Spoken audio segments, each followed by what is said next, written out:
episode 407, Considering Comprehensive Primary Care at Humana. Today I speak with Dr. Vivek Garg.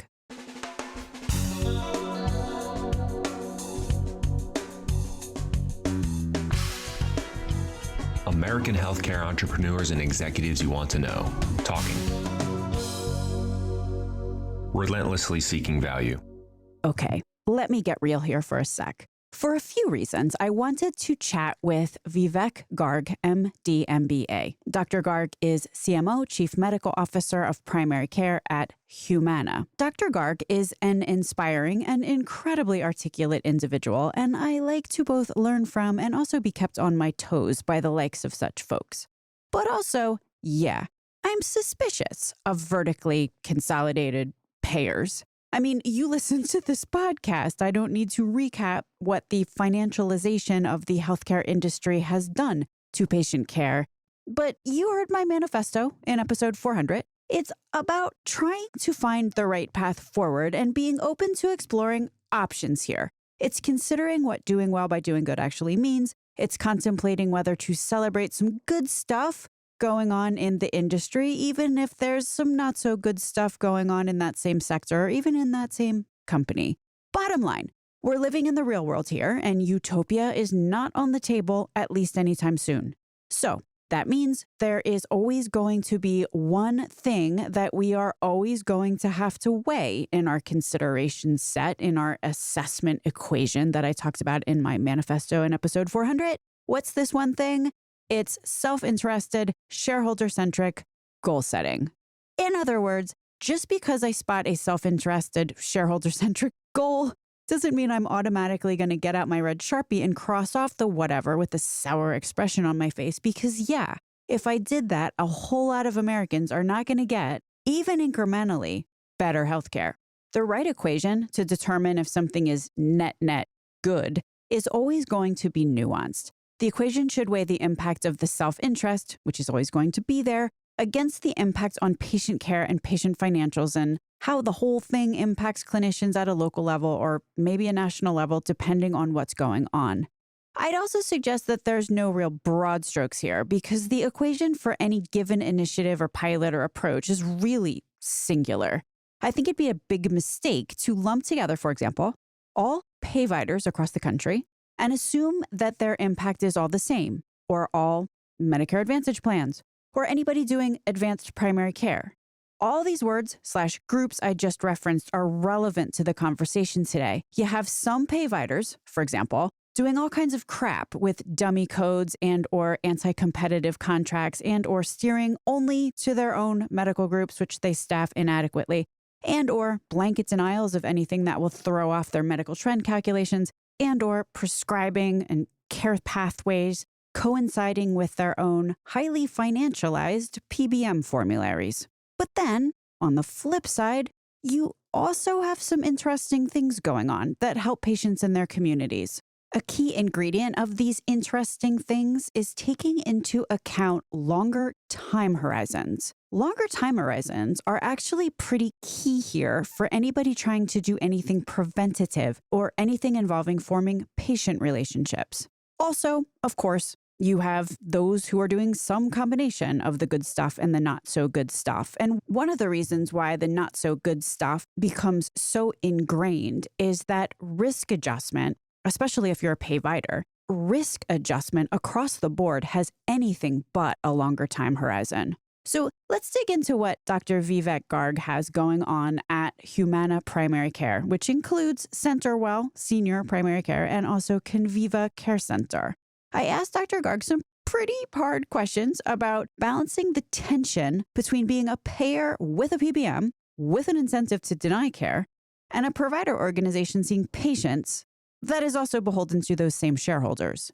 Dr. Garg taught me a new term, and that's the dyad model, where you have doctors and admins working together, or clinicians and admins working together. You get the clinical team to shadow the administrative team, and you get the administrative team to shadow the clinical team. You teach doctors and others the business of medicine, and you teach admins what it's like to be a clinician or a patient on the other end of some of those policies. Now, if you have a good memory, You are probably also recalling that Eric Gallagher from Oshner in episode 405 talked about this exact same concept, i.e., working together, i.e., the scrubs and the suits coming together into this dyad leadership model. There's a quote from Dr. Denver Sally in episode 403 with Dr. Amy Scanlon talking about pretty much this exact same thing. And furthermore, this whole getting doctors up to speed on the business of medicine is going to be the topic of an upcoming episode with Dr. Adam Brown. So yeah, this is becoming a thing, the idea of teaching clinicians the business of medicine. But the opposite should also get some focus, teaching admins the medicine of medicine. Dr. Garg cites 3 pillars to improving an organization's ability to sustainably deliver better healthcare. And these 3 pillars are, number 1, to focus on the patient experience, number 2, to focus on outcomes, and then number 3, to engage the clinical teams and really protect them, to protect this precious resource that doctors and other clinicians actually are. Taken together, these 3 pillars coincide with the pivotal question here. And that pivotal question is, how much is any given entity actually investing in clinical leadership? Because in combination, great clinical leadership plus the 3 pillars, i.e., a focus on experience, outcomes, and clinical engagement, you put all those things together and it adds up to each individual who works in the place to harness their own intrinsic motivation to be able to explore and double down on and actually achieve the reasons why they went into healthcare to begin with and spent years of their lives in school in order to do so. Dr. Garg mentions the latest Humana report in this show, link in the show notes. And then I mention how I interviewed Steve Blumberg from GuideWell about the 2020 Humana report, and that link is in the show notes too. My name is Stacey Richter. This podcast is sponsored by Aventria Health Group. Dr. Vivek Garg, welcome to Relentless Health Value. Thank you, Stacey. It's a pleasure to be here with you. What we're talking about here and the work that you're doing, I'm not sure if we could use the term advanced primary care or transformative primary care or corporatized primary care. I'm not sure if there's a term that you prefer. I've heard them all. But you said something compelling. You said that the healthcare system doesn't give patients what they deserve. What do you think that they can expect more of within advanced primary care models? Yeah, I think there's a lot we can expect and do. I think of advanced or comprehensive primary care, if done well, as the single biggest tool we have to improve population health and outcomes. And I think about comprehensive primary care really by the 4 C's that Barbara Starfield and colleagues first outlined years ago. And it looks like first contact, availability for care so that you're there when people have a need. It's around continuity of care so that the care team gets to know their patients over time, and really so that you have the trust and relationship and context to work with them on issues that are not immediate. It's also around the comprehensiveness of care so that we're looking at people as whole people and we're not just treating the code or documented condition in front of us. We're thinking about people's social and emotional health, their behavioral health, and how all of their medical issues intersect into their overall quality of life and health. And it's also about coordination of care. That's the 4th C, because we all need to be looking at what's happening with our patients outside our own 4 walls and really be accountable as the primary care team around what's happening with our patients. So I think of those as some of the necessary elements. And really at the core is a professional sense of accountability and pride in helping people live a good life, make good decisions, see improvements in their health, and do more of the things they want to do. Maybe the last point I'll make is to do this, we should be investing a lot more in primary care. In our value-based care frameworks, we've shown that practices that take full risk spend 15% or more of the healthcare dollar on primary care, compared to an average in the nation of 5 to 7%. When you look at developed societies with better population health overall, they are spending a similar amount, essentially 3 times as much as we spend nationally on primary care. And then 2 other elements, you get a more sustainable practice model. You get an opportunity for people to reactivate their joy in their professional domain. Doesn't mean it's easy. It's still hard work, but we are facing a crisis in burnout and people opting out of being active clinical professionals. We really need to create more sustainable practice homes. And I think the type of work we do and others do enable that. And you get better outcomes, which I started with.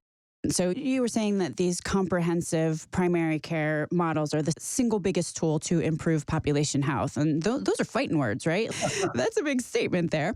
And then you went through the 4 C's of what comprehensive primary care actually means, which is contact, referring to availability, the continuity of care, the comprehensiveness of care, and then the coordination of care. So let's do this with the next part of our conversation, if you're up for it, Dr. Garg. I'm going to run through a list of factors, externalities. The first one I'd like to start with is the ecosystem that the comprehensive practice might be within. So we all know that there are geographies in the United States that have some monopolistic entities, either payers or health systems. If we're trying to do comprehensive primary care within one of these ecosystems that may or may not be competitive, how does that ecosystem impact the ability of a practice within this comprehensive primary care model to do its thing well? It's a great area to talk about, Stacey, because I think having worked with many teams and organizations doing this work, one of the things that our teams get frustrated by is how they can't effectuate change outside their 4 walls. They see all the barriers on behalf of their patients. They see the lack of access to high quality food. They see the lack of access to high quality housing. And so you really see not just the healthcare ecosystem, but also the social ecosystem. And they feel that frustration of feeling like there's more we need to do for people. And we're challenged to do it, frankly, right now.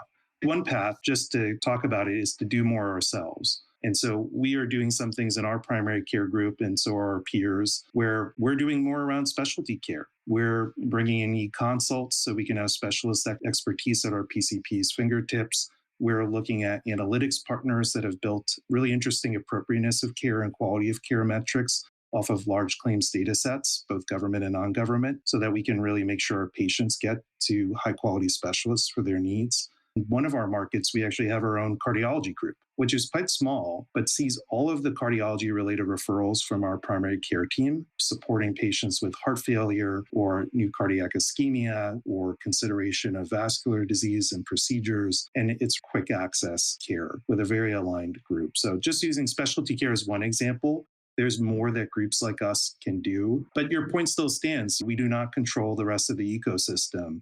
And I think that there's at least 2 other areas that we really need to focus on. One is around hospital-based care. Hospital-based care has really changed over the last 2 or 3 decades. If you would talk to my father, who just retired after 45 years of hospital and outpatient practice as a pulmonologist, he would say the quality of care has gone completely down the drain. He would point to the lack of ownership of the depth of patients' needs. He would point to how many specialists are consulted and just checking in with patients and writing a quick note and billing. And he would point to sort of the lack of connectivity about who the patient was before the hospital episode and who they're going to be and what context they're going to be in after the hospital stay. And so obviously groups like ours work around post-discharge coordination and engagement. We plug into ADT and HIE feeds wherever we can. But we have to reform hospital care towards something more aligned with people's needs and a true journey and population view of people's health, reconnected not just to primary care, but the post-acute care and everything else that patients experience. You brought up the hard fact, IRL, in real life, that you can't really control or effectuate change outside the 4 walls of your own organization. And you've got the healthcare side of the ecosystem, but then also the social ecosystem. So to try to level up there, your plan is to bring as much as possible under the same roof. You were talking about doing analytics yourselves, providing housing. I saw a story in the news about that. Then maybe employing your own specialists such that there can be that continuity of care that you had mentioned in your 4 C's. But then you also brought up hospitals, which always comes up. Just the idea that, you got to put heads in beds. So you've got this volume imperative. Also just this idea of if you try to cut costs and insert in air quotes, team-based care, what winds up happening is nobody now has accountability for the patient. There's this lack of connectivity. Everybody's kind of running around billing things, but nobody's really taking ownership for that patient's overall health. all of this, if you're trying to do comprehensive primary care and you are getting paid a capitated rate to take care of patient health, and every time a patient goes to the hospital, it can turn into either a major black hole from a financial standpoint, but then also just nobody knows what happened there. And that's a great way to have an unfortunate laser claim. Did I get that right? Yeah, I think you captured it well, Stacey. What I'd say is groups like ours feel the responsibility to expand our care models in ways that make the most sense for our patients' needs. And so we're always seeking to do more ourselves, but you do hit this limit about what the ecosystem is locally. And that's where I think we need to have a different kind of conversation, maybe collaborate across the industry. So let's go back to our list here of people or externalities that influence the delivery of comprehensive primary care. Let's talk about doctors and other clinicians. If you were just going to sum up what the impact is of the physicians and other clinicians who are in that local area as it relates to the delivery of comprehensive primary care, how would you sum that up? One thing I've been thinking about a lot is the professional values of the physician profession. And you could argue that we drift sometimes from them, and there's obviously variation in how we all display these values. But two of the key values are beneficence and autonomy. Beneficence means that we have a professional responsibility to take positive steps ourselves to help our patients improve their health. We are there for their good. Autonomy means not our professional autonomy. It means we respect the autonomy of patients as individuals, so that we should be actively seeking their preferences, educating them, listening to their perspective, and ultimately making joint decisions. We do a lot to constantly try to improve, really around empowering our clinicians to lead from that professional values orientation.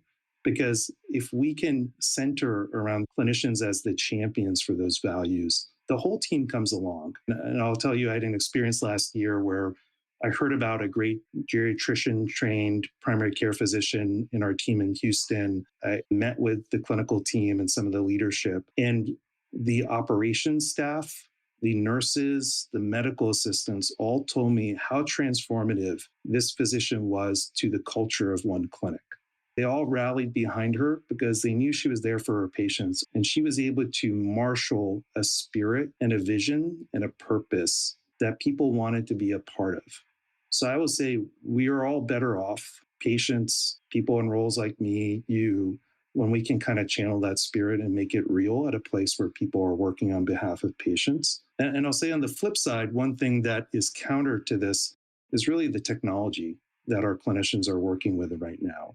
I see how people talk about the technology innovation in healthcare. And I'll tell you, technology is a four-letter word to most clinicians right now.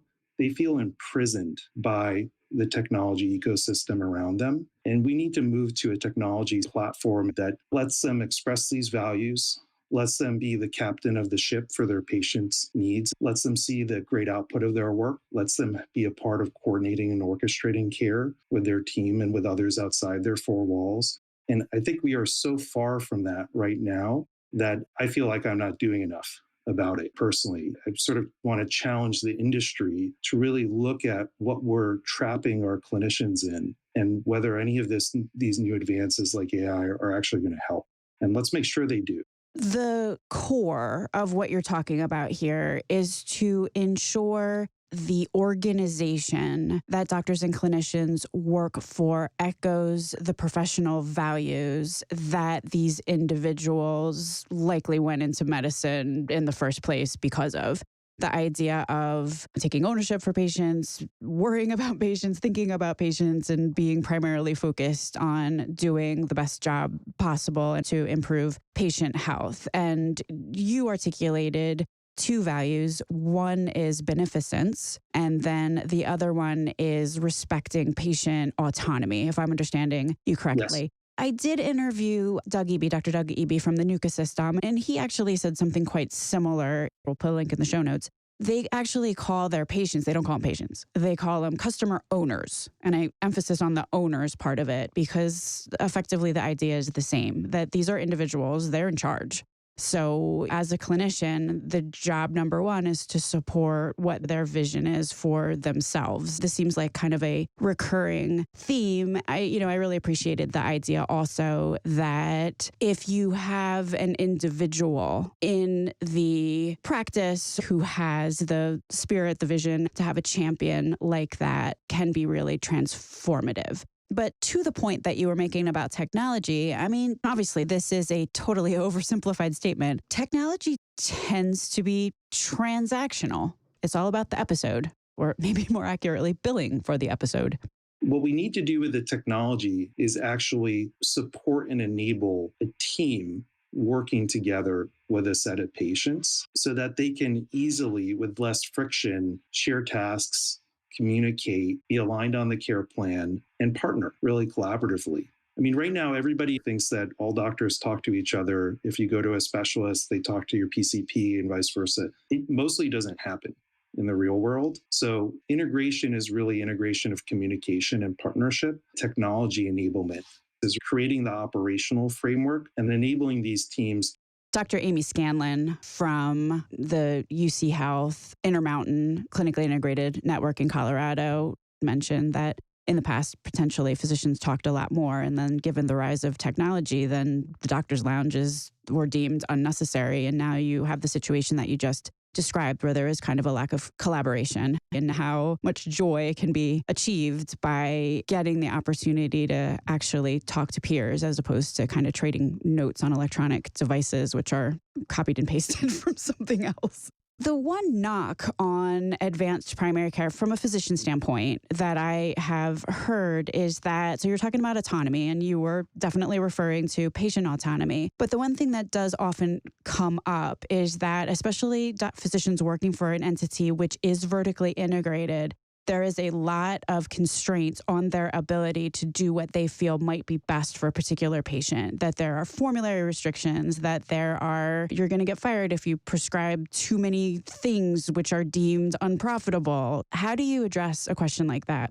I think this is a part of the challenge of our times, which is in our optimization of healthcare and delivery of services, we are overall, not just in one type of financial model or one sector of primary care or special, we are all crowding out the intrinsic motivation of these dedicated professionals and also patients, because then they just get put through the machine and it could be one machine or another. And so I think there's a part of it, which is creating enough space in your model. And that space might be staffing levels. It might be space that's created through operational sophistication and better technology enablement, like we talked about a minute ago.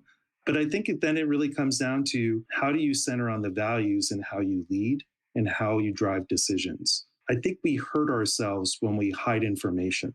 If you really want to have some of the values expressed through the clinical professions in your decision making, you have to show people what all the considerations are.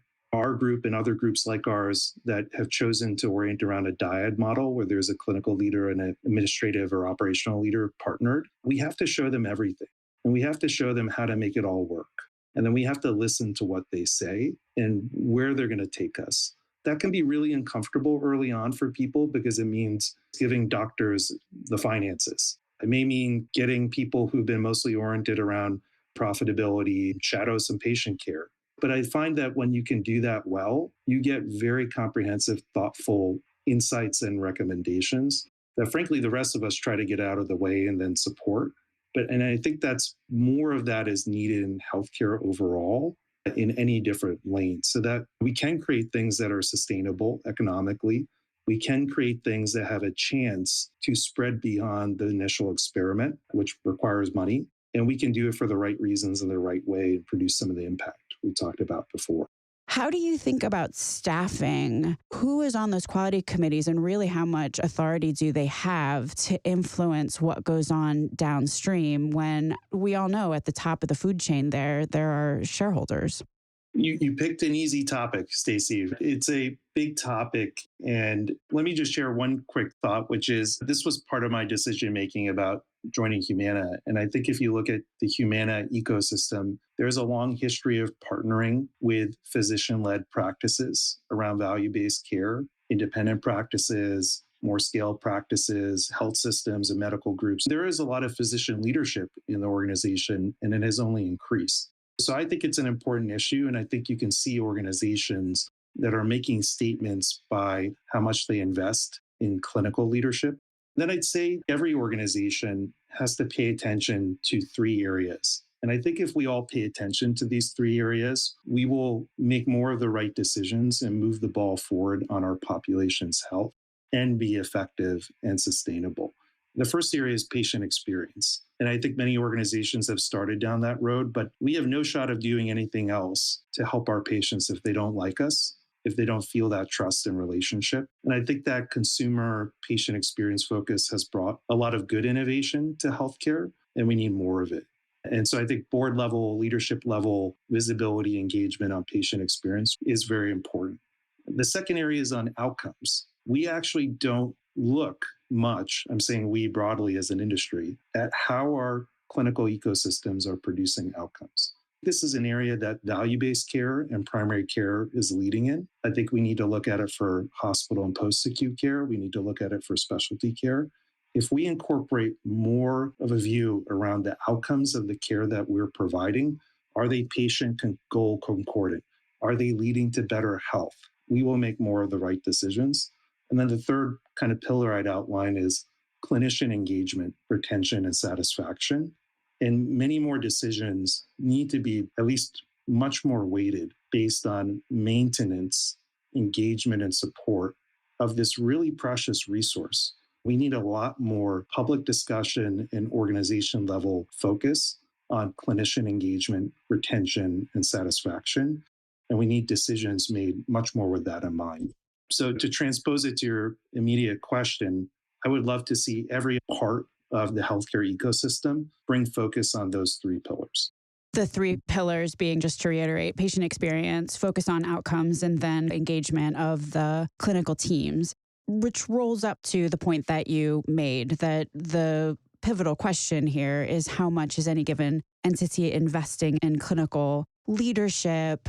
The goal, to your earlier point, being to give each individual who works there intrinsic motivation, or to give people the space for intrinsic motivation to be able to explore and double down on and actually achieve the reasons why they went into healthcare to begin with and spent years of their lives in school to do so.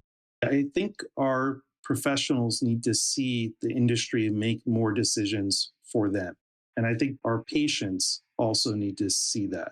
The one thing that I would dig into relative to this intrinsic motivation and giving clinicians the autonomy to do what they feel is right, kind of knocking heads with prior authorization and very expensive pharmaceuticals on formularies, that would definitely seem to be a balance. Mm-hmm. You have a care pathway and it mandates certain drugs in a certain order potentially, versus this patient doesn't want to do that because ...